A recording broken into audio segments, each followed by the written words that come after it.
আসসালামু আলাইকুম। আজকে আমরা দেখব ইন্টারমিডিয়েট পদার্থবিজ্ঞান দ্বিতীয় পত্রের নবম অধ্যায় পরমাণুর মডেল ও নিউক্লিয়ার পদার্থবিজ্ঞান অধ্যায়ের একটি গুরুত্বপূর্ণ টপিক, সেটি হচ্ছে তেজস্ক্রিয়তা।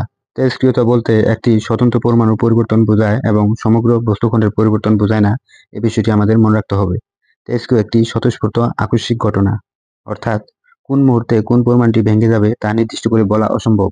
বিজ্ঞানী এলোস্টার ও বিজ্ঞানী গাইটেল অনেক গবেষণার পর এই তেজস্ক্রিয়তার সূচকীয় সূত্রটি বা তেজস্ক্রিয়তার ক্ষয়সূত্রটির আবিষ্কার করেন।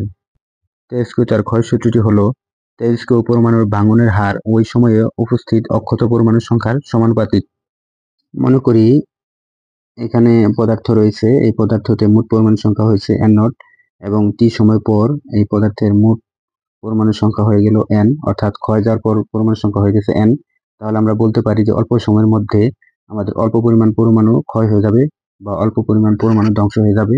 তাহলে আমরা সেক্ষেত্রে যদি মনে করি যে অল্প সময় dt, এই dt সময় পরমাণু ধ্বংস হবে dn পরিমাণ, অর্থাৎ অল্প পরিমাণ সময়ে অল্প পরিমাণ ধ্বংস হবে। তাহলে এখান থেকে আমরা লিখতে পারি dn/dt, এটাকে আমরা বলবো ddtn। তার মানে এটি হচ্ছে ভাঙনের হার বা ক্ষয় যাওয়ার হার। এই ভাঙনের হার হচ্ছে অক্ষত পরমাণুর সংখ্যার সমানুপাতিক। ভাঙনের হার অক্ষত পরমাণুর সংখ্যার সমানুপাতিক হবে এই জন্যই কারণ তেজস্ক্রিয় পদার্থের পরমাণু ভাঙনের হার ওই সময়ে উপস্থিত অক্ষত পরমাণুর সংখ্যার সমানুপাতিক। এখানে একটি মাইনাস চিহ্ন রয়েছে, কারণ কোনো পদার্থের পরমাণুর ভাঙনের হার অক্ষত পরমাণুর সংখ্যার সমানুপাতিক এবং মাইনাস হচ্ছে সময়ের সাথে সাথে অক্ষত পরমাণুর সংখ্যা কমতে থাকবে, অর্থাৎ যতই সময় যাবে ততই হচ্ছে n0 থেকে n এর মান কমতে থাকবে। এই জন্য সমীকরণে একটি ঋণাত্মক চিহ্ন ব্যবহার করা হয়েছে। তারপর এই সমীকরণকে আমরা লিখতে পারি dn/n, এখানে সমানুপাতিক চিহ্ন উঠে দিলে একটা ধ্রুবক দিতে হবে, তাহলে ধ্রুবকটা আমরা দিয়ে নিলাম ল্যামডা, একে বলা হয় ক্ষয় ধ্রুবক বা অবক্ষয় ধ্রুবক। আর এক্ষেত্রে ডিটি ছিল, আমরা যদি ক্যালকুলেশন করি তাহলে লিখতে পারি মাইনাস ল্যামডা ডিটি। যখন সময় মান শূন্য ছিল তখন মোট পরমাণু ছিল আমাদের n0, অর্থাৎ শুরুতে মোট অবশিষ্ট ছিল n সমান n0। সময় যখন শূন্য ছিল তখন আমাদের মোট পদার্থের পরিমাণ ছিল n0, এবং সময় যখন t চলে গেল তখন n সমান n, অর্থাৎ t সময় পরে n সমান n রয়েছে। এখন এই সীমার মধ্যে আমরা এটাকে সমাকলন করব। যদি এই সীমার মধ্যে এটাকে সমাকলন করি তাহলে এক্ষেত্রে হচ্ছে আমাদের n0, এটা হচ্ছে n dn/n, আর এক্ষেত্রে হচ্ছে আমাদের মাইনাস ল্যামডাকে সামনে নিয়ে আসলাম, সময় হচ্ছে 0 এবং সময় হচ্ছে t, 0 থেকে t। এক্ষেত্রে আমাদের রয়েছে dt। এটাকে যদি ক্যালকুলেশন করি তাহলে হচ্ছে 1/n dn, এটা হচ্ছে ln n এবং আপার limit n lower limit n0 সমান মাইনাস ল্যামডা dt কে সমান করলে হবে শুধু t, এটা হবে t এবং এটা হবে 0। এটাকে যদি আমরা ক্যালকুলেশন করি তাহলে হবে আমাদের ln n minus ln n0 সমান মাইনাস ল্যামডা, এটা ক্যালকুলেশন করলে হবে আমাদের t minus 0 log a minus log b। এটাকে যদি আমরা লিখতে পারি ln n/n0 সমান মাইনাস ল্যামডা t। এখানে ln হচ্ছে ই ভিত্তিক লগ, এটাকে যদি আমরা ক্যালকুলেশন করি তাহলে এটা আমরা পাবো n/n0 সমান e to the power minus lambda t। এটি হচ্ছে ln, অর্থাৎ ই ভিত্তিক লগ, এবং এটিকে যদি আমরা ক্যালকুলেশন করি তাহলে এটি হয়ে যাবে এক্সপোনেনশিয়াল ফাংশন। তাহলে এক্সপোনেনশিয়াল ফাংশনকে আমরা এইভাবে লিখতে পারি। এটি আমরা যদি একটু দেখি যে ln মানে ন্যাচারাল লগ, এই ln সমান আমরা লিখতে পারি লগ ই ভিত্তিক, এরকম লিখতে পারি। আবার যেহেতু এই ক্ষেত্রে আমাদের রয়েছে ln n/n0, তাহলে এটাকে আমরা এইভাবে লিখতে পারি log e to the power n/n0, এভাবে আমরা লিখতে পারি। আর যেহেতু এই পাশে সমান ল্যামডা টি আছে তাহলে এটাকে আমরা লিখতে পারি মাইনাস ল্যামডা টি, এভাবে আমরা লিখতে পারি। তারপর আমরা এটাকে যদি ক্যালকুলেশন করি তাহলে এটাকে আমরা লিখতে পারবো e to the power minus lambda T সমান n/n0, কারণ আমরা একটি সূত্র জানি log e to the power x সমান যদি b হয় তাহলে আমরা লিখতে পারি e to the power b সমান x। এটা আমরা লিখতে পারি, যেহেতু এটা আমরা লিখতে পারি তাহলে আমরা এক্ষেত্রে লিখতে পারি log e to the power x যদি হয়ে থাকে তাহলে e to the power x সমান b যদি হয়ে থাকে তাহলে এটা এখানে আমাদের পাওয়ার হয়ে যাবে এবং এটা চলে আসবে এখানে, অর্থাৎ এটাকে আমরা লিখতে পারবো e to the power minus lambda T, আর এটা চলে যাবে x এর জায়গায়, অর্থাৎ এরকম log e to the power x সমান b। তাহলে আমাদের a two the power b সমান x এইভাবে আমরা লিখতে পারি। এটি সূত্র। তার সূত্র অনুসারে আমরা এক্ষেত্রে এই লনকে আমরা ন্যাচারাল লগ অর্থাৎ আমরা ই ভিত্তিক লগ চিন্তা করতে পারি, এবং ই ভিত্তিক লগ যখন হবে তখন আমাদের এই অবস্থায় আমরা এটাকে এভাবে লিখতে পারবো। এটাকে এভাবে যদি আমরা লিখতে পারি, তারপর এটাকে যদি আমরা সাজায় লিখি তাহলে n by n naught to the power minus lambda T এভাবে আমরা লিখতে পেরেছি। যেহেতু এভাবে লিখতে পেরেছি, তারপর এটাকে যদি আমরা এইভাবে আর টু ক্যালকুলেশন করি তাহলে সেটা হবে n সমান n naught E to the power minus lambda T. এটি হচ্ছে তেজস্ক্রিয়তার সূচকীয় সূত্র বা ক্ষয় সূত্র। এই সমীকরণ থেকে দেখা যাচ্ছে যে E to the power minus X যদি আমরা চিন্তা করি তাহলে এর গ্রাফটি হবে এরকম। এক্ষেত্রে আমাদের মোট পরমাণু সংখ্যা ছিল আমাদের n নট, এবং যতই সময় যাবে ততই অবশিষ্ট পরমাণু সংখ্যা কমতে থাকবে, কমতে এটা হচ্ছে আমাদের n not by 2, n not by 4, এবং এভাবেই চলতে থাকবে। এভাবে যদি চলতে থাকে তাহলে এটি শূন্য হতে অসীম সময় লাগবে। যেহেতু শূন্য হতে অসীম সময় লাগবে, এই জন্য গ্রাফটি কখনো একে অপরকে সেট করবে না। এদিকে আমাদের সময় এবং এদিকে হচ্ছে অবশিষ্ট পরমাণু সংখ্যা। আমরা যদি এভাবে গ্রাফ অঙ্কন করি তাহলে এটা এরকম হবে। তার মানে E to the power minus X এর গ্রাফটি মূলত এরকম হয়।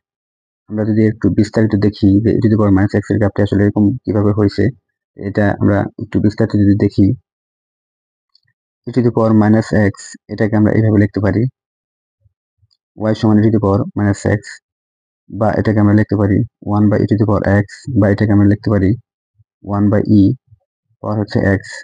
যদি x সমান যখন শূন্য হবে তখন y এর মান